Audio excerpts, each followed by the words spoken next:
বনের একটা হরিণ বাবা যে মুসলমান এক শিকারী হরিণটাকে শিকার করে বেঁধে রেখেছে গাছে। আর ওই রাস্তা দিয়ে আমার নাবিজি হেঁটে হেঁটে চলে যাচ্ছে।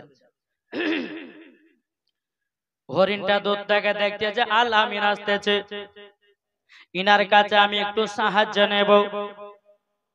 হরিণটা আল্লাহর কাছে দোয়া করে বলে, আল্লাহ গো, আমাদের তো মানুষের মতো যৌবনটা নাই, ও গো রব্বুল আলামিন, মানুষের মতন যৌবনটা তো আমাদের নাই। আল্লাহ গো, আপনার হাবিবুল্লাহর সঙ্গে কথা বলার জন্য ও গো আল্লাহ, আমাকে একটু মানুষের মতো যৌবনটা দান করে দাও। জোরে বলুন সুবহানাল্লাহ।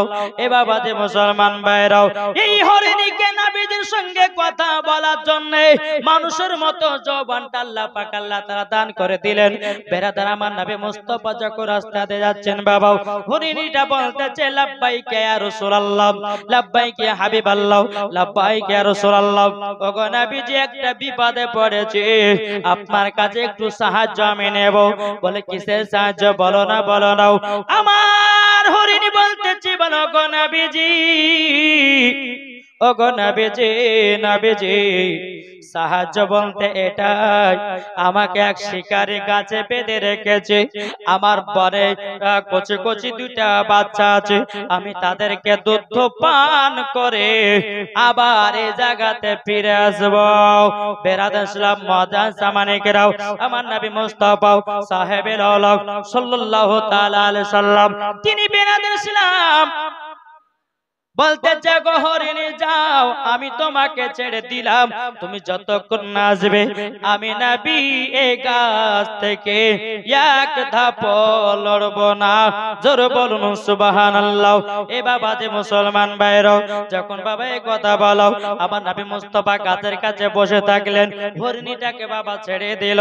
হরিণীটা এক পা দু পা করে গিয়ে বাবা জঙ্গলে বনে গিয়ে বাবা বাচ্চাদেরকে বলে, বাচ্চারা তোমরা তাড়াতাড়ি আজকে দুধ পান করে নাও, তাড়াতাড়ি করে দুধ পান করে নাও।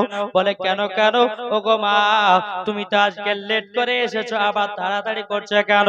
হরিণটা বলছে, ওরে বাচ্চারা, আজকে দু জাহানের বাদশাকে আলামিনকে আজকে আমাকে এক শিকার করে বেঁধে রেখেছিল, তিনাকে ওই জায়গাতে বসিয়ে রেখেছি, তোমাদেরকে দুধ পান করে আবার ওই জায়গাতে চলে যেতে হবে। এদিকে বাবাজি যে শিকারী বাবা হরিণটাকে শিকার করেছিল, গাছের তলাতে এসে বলতেছে, ওগো, এখানে আমার একটা হরিণ বাঁধা ছিল, এই হরিণটা কে নিয়ে গেল, কে জানলে বলো না বলো না। আমার নবীজি বলতেছে, বলে শিকারী, ওই হরিণটাকে আমি ছেড়ে দিয়েছি। শিকারী বলতেছে, কেন আপনি ছেড়লেন, কিসের জন্য জানলেন? বলে তার বাচ্চাদেরকে দুধ পান করাতে গেছে, বাচ্চাদেরকে দুধ পান করিয়ে টুক টুক টুক টুক করে আবার আমার কাছে এসে যাবে। ওই শিকারী বলতে, আপনি কি পাগল হলেন নাকি? যেই শিকারী আপনার বলতেছে, গো আপনি কি পাগল হলেন নাকি? যেই হরিণ আমাদের কাছ থেকে এক পা ছুটে পালিয়ে যায়, তাকে বনে 7 দিন পর্যন্ত খুঁজে পাওয়া যায় না। কদিন? 7 দিন খুঁজে পাওয়া যায় না। আর আপনি বলছেন যে আবার হরিণ ঘুরে আসবে। আমার নবী বলতেছে, শুনো, মিথ্যা বলি না, একবার আসবে। জোরে বলো। বেরাদার ইসলাম মুআজ্জাজ সামানিকেরা, এদিকে বাবা অপেক্ষা করে আছে হরিণীর জন্য, আর এদিকে হরিণের বাচ্চারা বাবাজি মাকে বলছো, মা গো মা, তুমি আমাদের জন্য রাহমাতাল লিল আলামিনকে এত কষ্ট করে বসে রেখেছেন, ওগো মা জননী, আপনার মতো মায়ের দুধ পান করতে চাই না। হরিণী বলছে, বাচ্চারা কেন গো, তোমাদের জন্য তো কষ্ট করে আমি তোমাদেরকে দুধ পান করাতে এসেছি। হরিণীটা বাচ্চা করে বলছো, গো মা, তবে শুনে নাও গো মা, আমরাও নবীকে মুহাব্বত করি, নবীকে ভালোবাসি, যেই নবী নাল পর আমরা পর্যন্ত সৃষ্টি হতাম না। ওগো মা, ওই নবীকে আপনি রেখে এসেছেন, আপনার মতো মায়ের দুধ পান করব না। ওগো মা, আমাদেরকেও সঙ্গ করে নবীজির কাছে নিয়ে চলো। জোরে বলুন সুবহানাল্লাহ। বেরাদার ইসলাম মুআজ্জাজ সামানে কেরাম, শিকারী বলতেছে, বলো গো নবীজি, নবীজি আপনি তো বললেন, আপনি বললেন যে হরিণ আসবে, কই হরিণ? আমার নবী বলতে, জগৎ শিকারী তুমি কি জানো না? আমি নবী মুস্তাফা বলে দিলাম একটা হরিণ গেছে, তার সঙ্গে আরো দুটা হরিণ বেশি আসবে। নারে তাকবীর, পাওয়ার নাই, নারে তাকবীর, নারে তাকবীর, নারে রিসালাত, মাসলাক আলা হাজরাত। শিকারী বলছে ঠিক আছে দেখি। দেখছে দূর থেকে ওই হরিণীর পেছে পেছে দুটো বাচ্চা, আর হরিণীটা চলে আসছে বাবা। আস্তে আস্তে ওই হরিণীর বাচ্চাগুলো নবীর কাছে এসে বলছে, লাব্বাইক ইয়া রাসূলুল্লাহ, লাব্বাইক ইয়া হাবিবাল্লাহ। ওগো নবী, যে আমার মায়ের বেয়াদবিটা maaf করে দিবেন। জোরে বলেন। হরিণী বলছে নবীকে, বলো নবী গো, আমার মায়ের যে আপনার সঙ্গে এই জায়গাতে আপনাকে বসিয়ে রেখেছে, ওগো হুজুর আবার মায়ের বেয়াদবিটা ক্ষমা করে দিয়ে। এদিকে বাবা শিকারী দেখে অবাক, যে হরিণ হাত থেকে ছুটে গেলে দেখতে পাওয়া যায় না এই ছেলেটাকে, যে তিনার কথাতে তিনটা হরিণ নিয়ে আসলো। ওই শিকারী বলতেছে, কে আপনি বলুন না, বলুন না। আমার নবীজি বলতেছে, আমার নবীজি বলতেছে, বলো গো শিকারী, আমি হলাম আখেরি জামানার নবী। জোরে বলুন সুবহানাল্লাহ। ওই শিকারীটা বলছো, গো নবী আপনার নাম, আপনার আব্বার নাম কি? আব্দুল্লাহ। বলে হ্যাঁ। আপনার মায়ের নাম কি? আমিনা। আপনার দাদার নাম কি? Abdul Muttalib. বলে হ্যাঁ, ওটাই হলো আমার দাদা জান, আমি হলাম আখেরি জামানার নবী। ওই আপনার শিকারীটা পাটা ধরে বলছো, নবী গো আপনি আমাকে ক্ষমা করে দিন, আপনাকে চিনতে আমি ভুলে গেছি গো নবী। ও গো নবীজি, আমি শুনলাম নাকি আপনি সবাইকে কলমা পড়াতেছেন, আপনি কলমা পড়াতেছেন। ইয়া রাসূলুল্লাহ, ইয়া হাবিবাল্লাহ, নবী গো আপনার মতো নবী পেয়ে যারা কলমা পড়বে না গো নবী, তারা তো জাহান্নামে যাবে গো নবী। আমি তো আপনাকে আগে চিনতে পারতাম না। ও গো নবীজি, নবীজি আমাকে কলমা পড়ে মুসলমান বানিয়ে নিন। জোরে বলুন সুবহানাল্লাহ। ওই আপনার শিকারীটা বলল, গো নবীজি কলমা পড়ায়া মুসলমান বানায় দিন। আমার নবীজি বলতেছে, লা ইলাহা ইল্লাল্লাহ মুহাম্মাদুর রাসূলুল্লাহ। এই শিকারীকে বাবাজি কলমা পড়ে মুসলমান বানিয়ে নিল। এদিকে হরিণ গেল, হরিণের বাচ্চা গেল, বলতেছে, গো নবীজি আপনাকে আমরা বহুদিন পর পেয়েছি গো নবী, আপনার পা মোবারকে একটু চুমা খেতে দেন। বাবাজি মুসলমান ভাইরাও, হরিণী বাচ্চারা, হরিণী আমার নবী মুস্তাফার পা মোবারকে বাবা চুম্বন দিয়ে দেয়। জোরে বলুন সুবহানাল্লাহ। আমার নবী মুস্তাফা যখন এক পা দুপা করে বাবাজি বাড়িতে পৌঁছালেন, পৌঁছানোর পরে বিবি খাদিজাকে বলছে, বলে বিবি খাদিজা, আজকে তোমাকে আর আমাকে 2 রাকাত নামাজ পড়তে হবে। খাদিজা বলছে, কেন গো নবী গো, পড়বো না মানে? নামাজ পড়বো। জোরে বলেন। আপনি যেটাই বলবেন সেটাই শুনবো। চলো খাদিজা উযু করব। ওযু না হলে নামাজ হয়? কি গো, এখনকার অনেক ছেলেকে জিজ্ঞাসা করেন যে ভাই গোসলের ফরজ জানো? গোসলের ফরজ, এই মা বোনেরা ভালো করে শুনবেন, গোসলের ফরজ যদি ঠিকভাবে না হয় আপনাকে সারা জীবন নাপাক হয়ে থাকতে হবে। জি, আমরা মুসলমান ঘরে জন্ম নিয়েছি, অনেক ছেলেকে জিজ্ঞাসা করেন গোসলের ফরজ কটা, উযুর কটা ফরজ বলতে পারবে? একজনকে বলছি যে গোসলের ফরজ বলো তো কটা, বলছে জানি জানি। যে বলো জানো তো বলো, জানি জানি। আরে ভাই তুমি জানো তো বলো। যে গোসলের ফরজ হলো 3টে। আমি যা বাবা বলে তো দিল, গোসলের ফরজ তো 3টে। তো বলছে তাহলে গোসলের ফরজ যখন 3টে বলে ঠিকই তো, বলে তো কি কি? বলছে তেল, সাবান, গামছা। কি বলেছে? তেল, সাবান, গামছা। তাহলে বাবা যে এই ওযুর আপনার গোসলের যে তিনটা ফরজ বলতে যে তেল, গামছা, সাবান যদি বলে, তাহলে আপনার ওই ওযুর ফরজ করা বলতে গেলে তো তাহলে কি যে বলে তাহলে মালিকই জানে। কি গো, আমাদেরকে শিখতে হবে না হবে না? আমরা নামাজ পড়ছি, রোজা করছি, বেরাদ ইসলাম, যদিও আপনি নামাজ না পড়েন তবুও কিন্তু বাবা যে আপনাকে সব সময় পাক পবিত্র হয়ে থাকতে হবে। যদি কেউ নাপাকি হয়ে থাকে, মরার পরে আপনার কবরে দাও দাও করে আগুন জ্বলবে। বোঝা গেছে কিছু? তাহলে গোসলের ফরজ করা শিখবেন না শিখবেন না? কে কে শিখতে আজ হাত তোলেন। আমার মায়েদেরকে বলো, মা বোনেরা, গোসলের ফরজ জানতে হবে আপনাদেরকে। আপনাদেরকে বলি মা বোনেরা, গোসলের ফরজ হলো তিনটা। কটা? তিনটা না? তিনটা না বাবাজি? তিনটা। কি কি? এক নম্বর হলো বাবাজি গড়গড়া করা। পানি নিলেন, ভালো করে শিখালেন, আর এটাই হবে জীবনী। আপনার যদি শিখে নিয়ে যদি আমল করতে পারেন তো এটাই বাবাজি আপনার চালু হবে, আর এটাতে নেকি পাবেন, আর কমিটি ভাইরাও নেকি পাবে। জোরে বলে। একটা জিনিস ভাব, কমিটি ভাইদেরকে বলো, ভাই জীবনী করান, কিন্তু জীবনের মধ্যে কিছু কিছু মশলা মাসাইল, তারপরে আপনার কিছু কিছু আপনার গোসল করার নিয়ম, তারপরে উজু করার নিয়ম, এগুলা মৌলবীদেরকে বলে যে হুজুর এগুলা মাঝে মাঝে বলতে হবে, নাহলে পরে ছেলেরা শিখবে কি করে? তো বাবাজি গোসলের ফরজ কটা? তিনটে। এক নাম্বার হলো গড়গড়া করা। ফরজ গোসল কাকে বলে জানেন? অনেকে ছেলে জানে না ফরজ গোসল আবার কাকে বলে। অনেক বাবা যে 12-13 বছর হয়নি, 14 বছর 15 বছর ছেলে বিয়ে করে এলেছে, যাই ফরজ গোসল করেছি, বলে ফরজ গোসল কাকে বলে জানি না, অথচ বিয়ে করে বসে আছে। বাবা যে মুসলমান, শিখতে হবে, মুসলমান ঘরে জন্ম নিয়েছি। এখন অনেক যুবক ছেলেকে দেখা যায় পেশাব যখন চাবায় না, রাস্তাতে দাঁড়িয়ে দাঁড়িয়ে পেশাব করতে লাগে। বলে কি ব্যাপার রে, তুই দাঁড়িয়ে পেশাব করছিস কেন? বলে মশাই টাইট যায়, গেঞ্জি পড়েছে, প্যান্ট পড়েছে, তো ওর জন্য বসলে বলতে ফেটে যাবে, তার জন্য দাঁড়িয়ে দাঁড়িয়ে সারিয়ে দিলাম কাজ। বাবাজি মুসলমান না, মুসলমান ঘরে জন্ম নিয়েছে। বাবাজি আমাদেরকে গেলে শিখতে হবে না হবে না? তো এক নাম্বার হলো বাবাজি গড়গড়া করা। যদি পবিত্র রমজান মাসে যদি ফরজ গোসল করেন তাহলে কিন্তু গড়গড়া করা যাবে না। হয়তো আপনি গড়গড়া করে গড়গড়া করতে যে পানি ঢুকে গেল তো রোজা ভেঙে গেল, ঠিক কি না? তো রমজান মাসে বাদ দিয়ে আপনি যখন ফরজ গোসল করবেন বাবাজি এক নাম্বার করবেন কি, মুখে কুলি লিয়া গড়গড় করবেন,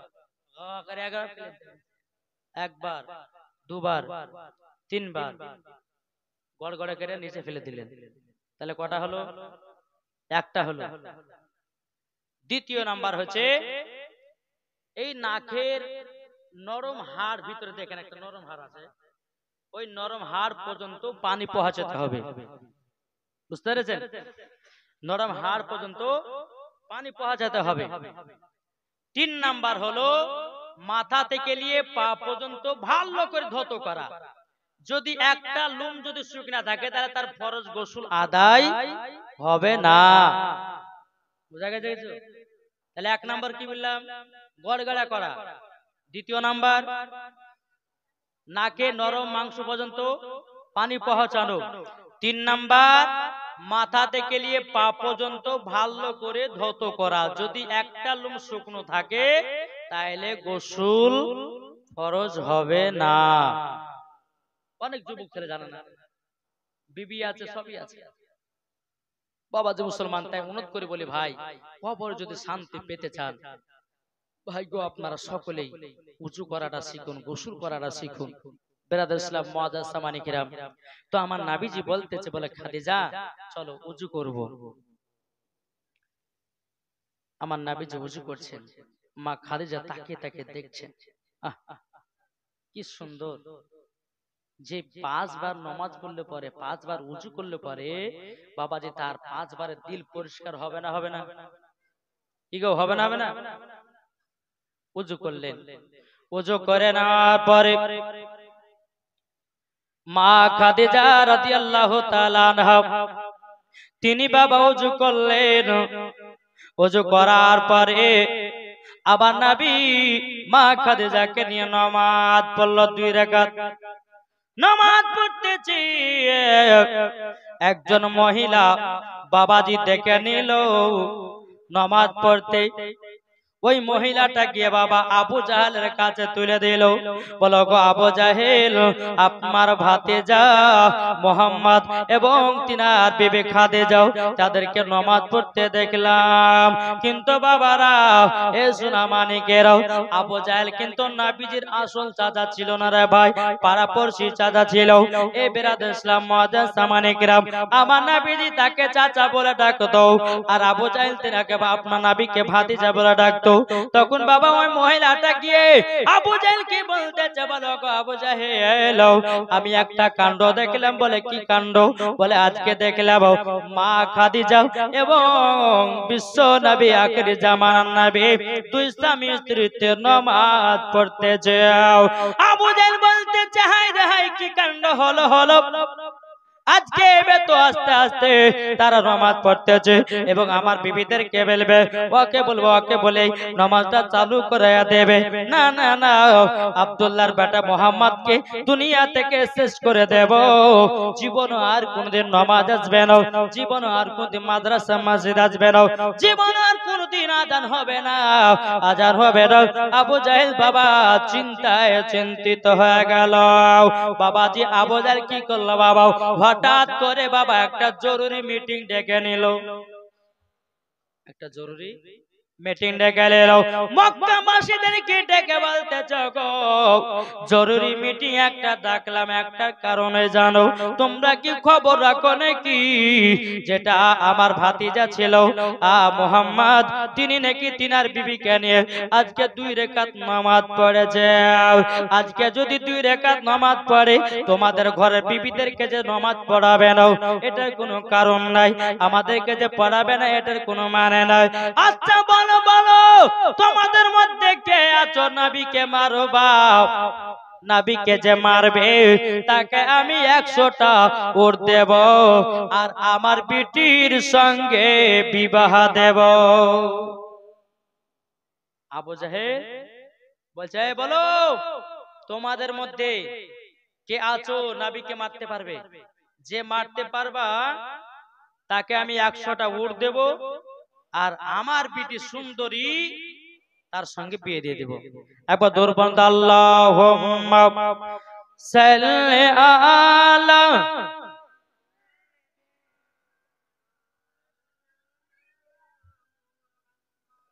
ওয়ালা আলে সাইয়্যিদিনা মুহাম্মাদ সাল্লাল্লাহু আলা মুহাম্মাদিন মোহাম্মদ হরদম জবান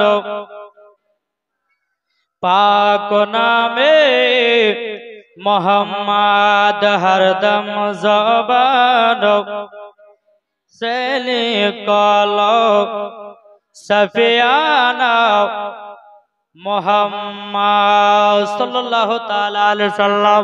বাবারা মায়েরা গো, এবার আবু জাহেল বলতেছে, বলো গো তোমরা কে আছো বলো না।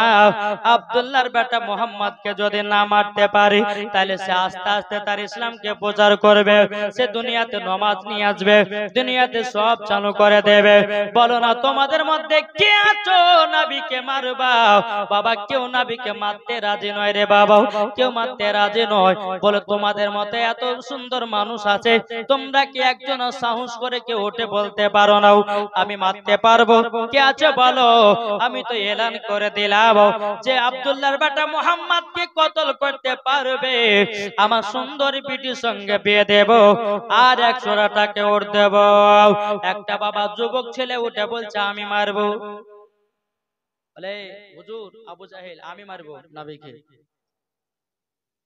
আবু জাহেল বলছে, এই শুনো দিকে, এতগুলি মানুষের মধ্যে কেউ রাজি হলো না, তুই রাজি হলি কেন? বলছে হুজুরকে এরা রাজি হয়নি কেন জানেন? এদের বাড়িতে বাল বাচ্চা বিবি মা বাপ সবাই আছে, যদি মারতে গিয়ে যদি নবীজির চাচারা জেনে নাই, আর নবীর একজন চাচা ছিল বাবা, তিনার নাম হলো হযরত আমির হামজা। নবীকে খুবই বাবা মহব্বত করতে রে বাবা, ভালোবাসত রে বাবা। তার জন্য বলতে গো হুজুর, যদি নবীকে মারতে গিয়ে আমির হামজা যদি জেনে নাও, তাহলে তো তাকে দুনিয়া থেকে চির বিদায় করে দেবে। ওরা বিবি আওলাদের জন্য, বাপের জন্য, মায়ের জন্য, তার জন্য নবীকে মারতে গেল না। হুজুর গো, আমার দুনিয়াতে মা নাই, আব্বা নাই, বিবি নাই, বাচ্চা নয়, তার জন্য নবীকে মারার জন্য আমি রাজি হলাম। এই বাবা যে মুসলমান ভাইরাও, আবু জাহেল বলতেছে, বলো ছেলেটা, বলো বলো, তুমি যদি নবীকে মারতে পারো, নবীকে যদি মারতে পারো, তাইলে পরে আমি তো বলেছি আমার বেটি বিয়ের সঙ্গে বিয়ে দিয়ে দেব, 100টা উট দিয়ে দেব, বলো না বলো না। এ বাবা যে মুসলমান ভাইরাও, এই ছেলেটা বলছে, গো হুজুর চিন্তা নাই, চিন্তা নাই, আমি নবীকে ঠিক টাইমের মতো মেরে দেব। তখন আবু জাহেল বলতেছে, কি দিয়ে মারবে বলো না। বলে, হুজুর গো, আমার কাছে এমন একটা ধারালো অস্ত্র আছে গো হুজুর, ওই অস্ত্র আপনার কাছেই নাই। বলে, ঠিক আছে, অস্ত্রটা আমাকে দেখাও। বাবাজি ওই ছেলেটা অস্ত্রটা নিয়ে আসলো, আবু জাহেলকে দেখালো। বাবাজি ওই অস্ত্রটা বাবা দেখতে বাবা উটের গলার মতো, উটের গলার মতো ওই অস্ত্রটা। বলছে, হুজুর এই নাবিকে এটি দিয়ে কতল করব। তবে এই ছেলেটা বলছে, বলে, আবু জাহেল, আমি নাবিকে মারবো, তবে আমার দুইটা শর্ত আছে। বলে, কি? বল, শর্ত হলো এটাই, নবী যদি বাড়িতে থাকে তাহলে নবীকে মারতে পারবো না। দ্বিতীয় নাম্বার শর্ত হলো, নবীর একজন চাচা আছে আমির হামজা, তিনি খুবই বড় পালোয়ান, তিনি লোহাকে যখন মারে, লোহাকেও জানো তলোয়ার বানিয়ে দেয়। লোহার উপর যদি আপনার ঘুষ মেরে দেয়, ওই লোহাটাকে বাবা 7 কুচি মতো করে দেয়। ওই আমির হামজা যদি বাড়িতে থাকে তাইলে পরে নবীকে মারতে পারবো না। তাইলে এক কাজ করুন না, আপনি এইদিকে লক্ষ্যটা রাখুন, যখন নবী বাইরের দিকে কখন যাবে বেড়াতে, তখন আমি ওই অবস্থাতে নবীকে মেরে দিতে পারবো। বেরাদর ইসলাম মুআজ্জাজ সামানে কিরাম, আবু জাহেল বলে, ঠিক আছে, তুমি বাড়ি চলে যাও, আমি যখন ফাঁকা পাবো তোমাকে খবর দেব, নবী যখন বাইরে যাবে তোমাকে খবর দিয়ে দেব, তুমি নবীর পেছনে পেছনে গিয়ে নবীকে চিরদিনের মতো শেষ করে দেবা। বাবাজি ছেলেটা বাড়ি চলে গেল। এদিকে আবু জাহেল একজন মহিলাকে ডাকলো, বলে, মহিলা, এ মহিলা, শোনো গো শোনো, তোমাকে একটা কথা বলি, তোমাকে একটা চাকরি করতে হবে। মহিলা বলেছে, কিসের চাকরি? বলো, এমন কোন কষ্ট চাকরি নাই, একটা ডিউটি তোমাকে করতে হবে, সেটা হচ্ছে নবীর পাশে গিয়ে তোমাকে একটু দেখভাল করতে হবে। বলে, কি দেখভাল? বলে, নবী কখন বাড়ি থেকে বেরোচ্ছে, কোন জায়গা যাচ্ছে, শুধু খবরটা আমার কাছে পৌঁছে দিবা, যেমনই পৌঁছে দিবা তোমাকে আমি মাইনা দিয়ে দেব। মহিলাটা যে ঠিক আছে তাই করব। একজন মহিলাকে নবীজির বাড়ির কাছে গার্ড হিসাবে রেখে দিল। বাবা, কার মনে কি ঢোকা আছে তা আল্লাহ মালিক জানে। এখন যদি বাবা এই এখানে আপনারা জীবন শুনতে এসেছেন, কার মনে কিভাবে এসেছে আমি জানি, কি জানে কার মনে কি নিয়ে এসেছে এখানে? বাবা যে মুসলমান, তো ওই মহিলাটা বলছে, ঠিক আছে হুজুর, আমি নবীকে দেখভাল করব, কখন কোন জায়গা বেরোচ্ছে আমি এটা আপনাকে জানিয়ে দেব। আমার নবীর বাড়ির দিকে একটা মেয়ে গার্ড রেখে দিল। আর একটা মহিলাকে ডাকলো, এই মহিলা, তোমাকে একটা চাকরি করতে হবে। আর একটা মহিলাকে বলতেছে, বলে, কিসের চাকরি? বলে, নবীর একজন চাচা আছে আমির হামজা, তার বাড়ির কাছে তোমাকে পাহারাদার থাকতে হবে, কোথায় যাচ্ছে না যাচ্ছে একটু খবরটা দেবা। বেরাদর ইসলাম মুআজ্জাজ সামানে কিরাম, এই মহিলাটা বলছে, ঠিক আছে, তাহলে বেতন কত পাওয়া যাবে? আবু জাহেল বলতেছে, বেতন তোমাকে ঠিক দিয়ে দেব, তুমি যখন বলবে অমুক জায়গায় গেছে, এসে যখন বলবে তোমাকে আমি বেতন দিয়ে দেব। বাবাজি দুই জায়গাতে দুইটা মহিলাকে বাবা রেখে দিল। নবী যদি কোন জায়গা বের হয়, ওই মহিলাটা বাবা এসে আবু জাহলকে জানাবে। আর আমির হামজা যদি কোনো জায়গা যায় বাবাজি ওই মহিলাটা এসে আবু জাহলকে জানাবে। দুই দিকে বাবা দুটো মেয়ে ফিট করে দিল। বেরাদ ইসলাম মুআজ্জিজ সামানে কিরাম, মহিলা গেল বাবা আপনার নবীজির বাড়ি থেকে লক্ষ্য রাখে কোন জায়গা যায় না যায়। বাবা একদিন হঠাৎ করে আমার নবী মুস্তাফা একটা চাদর মোবারককে গায়ে দিয়ে নিয়ে বাবাজি একা একা জানো বাবা রাস্তাতে হাঁটতে লেগেছে। বাবাজি ওই মহিলাটা খবর পাঠিয়ে দিল আবু জাহেলের কাছে।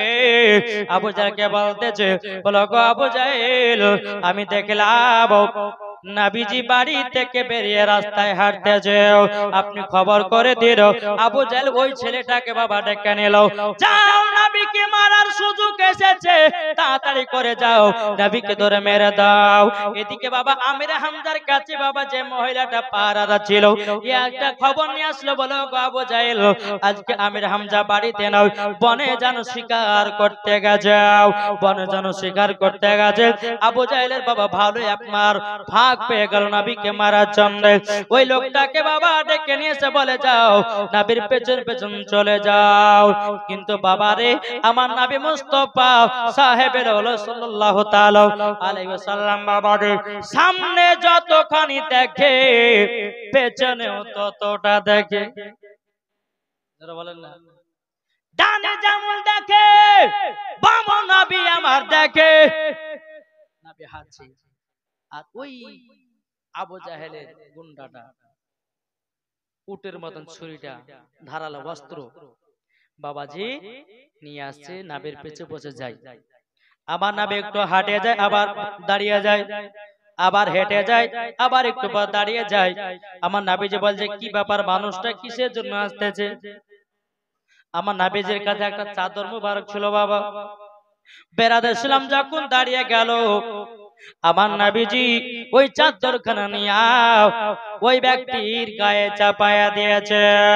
যেমনই চাপায়া দেওয়ারে বাবা ওই ব্যক্তিটা আবু জাহেলের লোকটাও বাবাজি তলোয়ার দিয়ে বাবা আপনার এরকম চাদরটাকে ধরে নিয়েছে। ধরে নেওয়ার পরে ওই চাদরটা জমিনে বাবা ফেলাইয়া দিয়েছে। বাবার মায়েরা বোনেরা, ওই চাদরটা আমাদের ঘরের মতো চাদর নয়, ওই চাদর হলো একটা জান্নাতি চাদর। জোরে বলুন সুবহানাল্লাহ। ওটা হলো জান্নাতি চাদর। এ মা কালা শুনে যান, মা রাতের বেলায় একদিন আমার নবী মুস্তাফা ওই চাদরটা নিয়ে বাড়িতে একদিন বসে আছে। বেরাদার একজন বয়স্ক মহিলা আমার নবীজির দরবারে এসেছে। আসার পরে ওই মহিলাটা বলছো, গো আমার নবী কেমন আছে বলুন না। আমার নবীজি বলছো, গো আপনি তো আমার দুধ মা, আপনি তো আমার হালিমা, আমার দুধ মা। আমার নবী মুস্তাফা কি করলেন, ওই চাদরটা পেড়ে দিলেন। ওগো মা, আমি তোমার কাছে 2 বছর দুধ পান করেছি গো মা, আমার সম্মান হলো, আমার কর্তব্য হলো আপনাকে সম্মান করো। ওগো মা, আপনি চাদরটা বসে যান। বাবা দি মা হালিমা রাদিয়াল্লাহু তাআলা আনহা ওই চাদরটা তুলে বাবা চুমা খেয়ে নিল। জোরে বলুন সুবহানাল্লাহ। বেরাদ ইসলাম, আমার নবী বলছো, গো দুধ মা, আপনি চাদরটা চুমা খেলেন কেন? বাবা দুধ মা বলতেছে, মা হালিমা বলল, ও গো নবীজি, এই চাদরের কতটাই দাম, এটা হলো জান্নাতি চাদর। এই চাদরে যদি একবার চুমা দেওয়া হয় তাইলে পরে জান্নাতের গেটে চুমা দেওয়া হয়। নার তাকবীর, নারে রিসালাত, মাসলাকে আলা হাজরাত। ওই চাদরটা চুমা দিলে জান্নাতের গেটে চুমা দেওয়া হয়। জোরে ওই চাদরটা আবু জাহেলের গুন্ডাটা বাবা তলোয়ার দিয়ে ফেলে দিয়েছে। কিন্তু বলবেন যে মৌলভী সাহেব, তো নবী যে চাদরটা মাথাতে কেন চাপাতে গেছিল? ওই চাদর বাবা একটা গুণ আছে বাবা, যে কারে মাথাতে যদি নবী চাদরটা চাপায়া দেয়, মানুষটা কিসের জন্য এসেছে আমার নবী জেনে নিত। বলবেন না, জেনে নিতে বাবা। তার জন্য আমার নবীজি ভাবলেন যে দেখি মানুষটা কিসের লেগে আমার পেছন পেছন আসে, ওই কারণের জন্য নবীজি আমার মাথা চাদর চাপাতে যাবে কি, চাদর তো মাথা ঠেকলোই না। বাবাজি আবু জাহেল গুন্ডাটা বাবা কি করলো, ওই তালবারতে বাবা আঘাত করে চাদরটাকে ফেলিয়ে দিল। ফেলিয়ে দেওয়ার পরে বাবাজি নবী আমার চাদরটাকে তুলতে যাবে। যেমন বাবা তুলতে যাবে, এদিকে বাবা আবু জাহেলের আপনার গুন্ডাটা কি করলো, বলে এবার সুযোগে সুযোগে নবীকে আঘাত করব। বাবারা মায়েরা বোনেরা গো, যেমন বাবা নবী যে চাদরটা তুলতে যাবে এদিকে বাবা দি আবু জাহেলের লোকে বাবা কি করলো, বাবা একটা বাবা তলোয়ার ঝাড়লো, লাগবি তো লাগ, আমার নবীজির কপাল মোবারক কেটে গেল। কপাল মোবারক কেটে যাওয়ার পরে আমার নবী জমিনে বাবা পড়ে গেল। জমিনে পড়ে যাওয়ার পরে বাবারও আমার নবীজি কান্না করতে লেগেছে, আল্লাহ আল্লাহ গো, কোন মানুষের ভিতর কি ঢোকা থাকে বলা যায় না গো আল্লাহ। বেরাদর ইসলাম মুআজ্জাজ সামানে কিরাম, যদি আমার নবীজি ওই ব্যক্তির মাথার উপরে চাদরটা যদি চাপায়া দিত রে বাবা, আমার নবী জেনে যেত। বাবা ঠেকতে তো দিল না, যেমন চাদরটা তুলতে গেল কি করলো বাবা, আমার নবীজির কপালে একটা আঘাত করে দিল। বাবা রক্ততে বাবা ছাড়া বেড়া হয়ে গেল। আমার নবীজি যেন জমিনে বাবা পড়ে পড়ে কান্না করে। নবীর আব্বা নাই, মা নাই, নবী কান্না করতেছে রে বাবারা। আমার নবী বলতেছে, বলো গো আল্লাহ, আজকে যদি আমার আব্বা বেঁচে থাকতো কোন কাফের দলের হাত দিতে পারতো না। আমার যদি দাদা বেঁচে থাকতো কেউ হাত দিতে পারতো না। আমার যদি মা বেঁচে থাকতো কত আমাকে সাহ দিত। এ বলে বাবারা মায়েরা গো, এ শোনা মানে কেরাও, আবু জাহেলের লোকটা যখন পালায়া গেছে রে বাবা, আমার নবীজি জমিনে বাবা পড়ে পড়ে কান্না করতেছে, চিন্তাতে পড়ে পড়ে কান্না করতে যাব। এদিকে বাবা নবীজির চাচা আমির হামজা বাবাজি তিনি কি করেছেন, বনে শিকার করতে গেছে। বাবাজি একটা বনে শিকার বাবা হরিণীকে শিকার করতে করতে করতে বাবা বেরাদ ইসলাম উঠটাও ঘোড়াটা এত জোরে জোরে ছুটতেছে বেরাদারও